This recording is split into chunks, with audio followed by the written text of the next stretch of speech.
Bonjour, aujourd'hui nous allons parler des variables. Alors, la variable, nous allons parler des variables int et des variables float. Alors, la variable int, c'est une variable qui comprend tous les chiffres entiers. Donc 1, 2, 3, 4, 5, 6, 7, 8, 9, 10 par exemple. Et jusqu'à très très loin. Et les variables float, c'est comme les variables int, mais ce qui change, le seul truc qui change, c'est que ça peut contenir, en plus de ça, des chiffres à virgule, 1,7, moins 3,8, parce que ça prend aussi, comme les int, ça prend les chiffres négatifs. Voilà. Donc, du coup, là, nous avons le code de la précédente vidéo.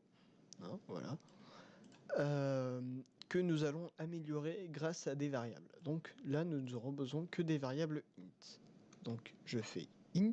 Donc du coup, pour faire une variable int, c'est au-dessus de tout, au-dessus de la void setup, la fonction setup. Donc on fait int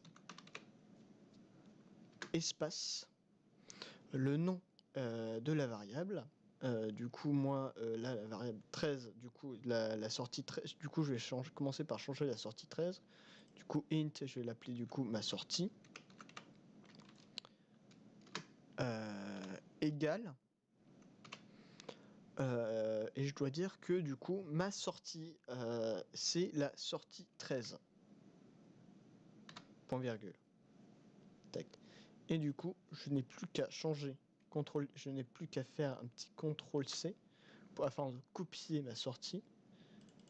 Et je peux remplacer tout ça en faisant CTRL-V. Et voilà. Et CTRL-V. Et voilà.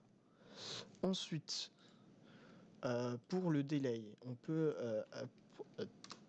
faire une autre int que l'on va appeler temps. Temps. Qui sera du coup égal à 1000. Point virgule. CTRL-C. CTRL-V. Et voilà.